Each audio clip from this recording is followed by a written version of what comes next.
that pet owners never want to discover is that their precious dog or cat has gone missing. But unfortunately, it happens quite a bit. That's why today we're going to educate you on the benefits of microchipping, because it's probably one of the best ways to increase your chances of being reunited with your dog or cat if it gets lost. Hello and welcome to City Critters. I'm Kimberly Chandler. And I'm Nicole Nichols.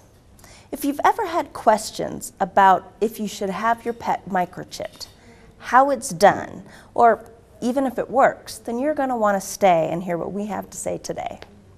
Joining us after the break is Bobby Smith from Washoe County Regional Animal Services.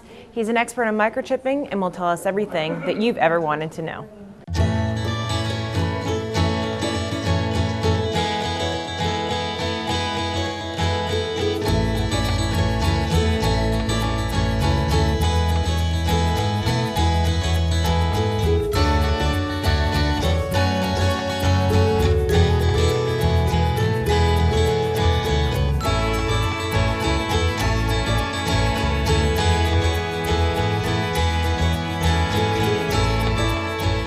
Welcome back to City Critters.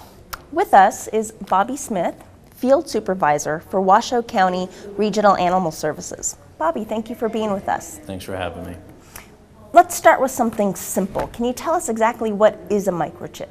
A microchip is a small little implanted device about the size of a grain of rice. It's about that big right there, little tiny thing. Barely see it. That is tiny. And the animal doesn't feel it, it just slips right in between the shoulder blades and gives us an identification tag so we can get an animal home to the owner. All right, and so you said it was inserted into the shoulder blades. How exactly do you do that? Well, let me show you. Let me pick up my friend Charlie here. Hi, Charlie. This is Charlie. Okay. We take Charlie out to schools so kids can see how it's done also with the microchip and so that they know how to handle animals. But basically you go between the shoulder blades of the dog and you would pinch up, tent the skin, and you would insert the needle just like you would a vaccination and just plunge it in, just like a vaccination, and the microchip is now implanted into the dog. And you just depress it as far down as it will go. Correct. You just depress it in. Now this is considered a surgical procedure, so it has to be done by a vet or a certified person. Okay, and as for how it works, that once it's in there, do you need to do anything to, I mean, it may sound silly, turn it on, activate it?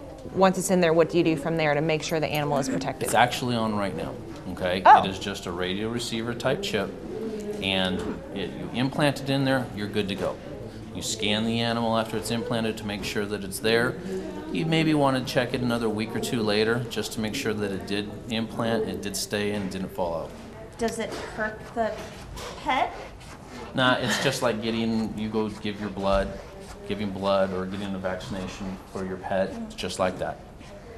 Sounds easy enough. And what about, do you have any success stories? I mean, have you seen true cases, obviously, where it's worked and you've successfully returned a pet home? Absolutely. We've seen pets that have been out on the road for a year, year and a half, 6 months, 9 months, different time frames. And you can tell they're out and they've been riding the roads hard, their pads are worn down. But when we find them, when we microchip them, people come back, that's my dog, it's been gone for a year.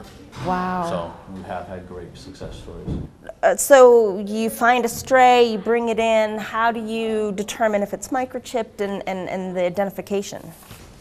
We have our little scanner here, and we can separate chips here because Charlie is microchipped.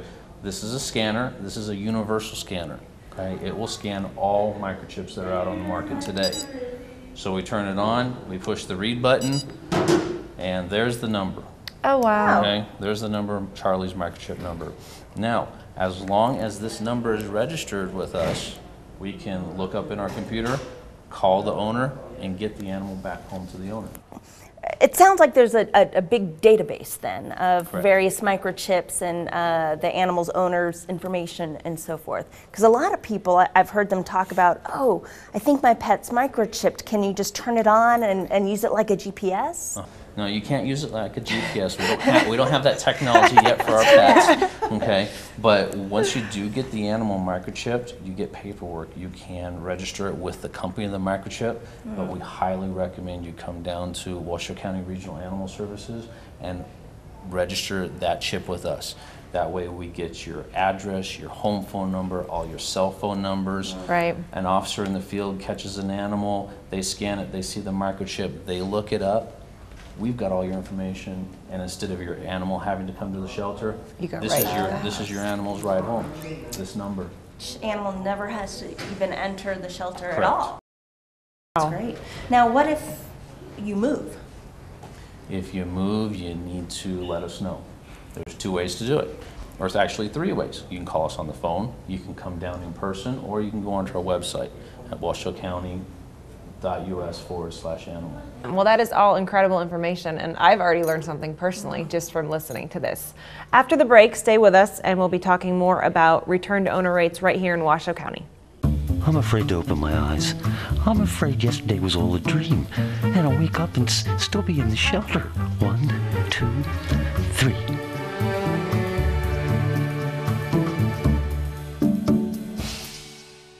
Welcome back to City Critters. We've been speaking with Bobby Smith, Field Supervisor for Washoe County Regional Animal Services.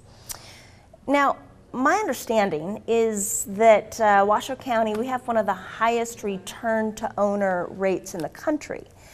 Do you think that's because so many of our animals are microchipped, or why is that? That's a huge part as to why we have such high numbers. Our officers pride themselves in getting the animals home to the owner, and in the last couple of years, since we have really been pushing microchips, we have had a increased rate of 10% each year of animals returned home via a microchip. Wow. So just this last year, we had just over 400 animals returned to owners specifically due to a microchip. That's a large number. It is a large number of what we see out there. Other ways are by licensing, but the great thing is with a microchip, the collar doesn't fall off, the tag doesn't fall off, it's implanted in there, we scan the animal, we can get that animal back home to the owner. So it works. It actually makes a huge difference in Yes. animals getting home. Yes, it absolutely works. Instead of having the animal come here into the shelter, get stressed out in a shelter environment, we can call you, we can get your pet home to you, and your dog doesn't want to come down here, wants to stay at home.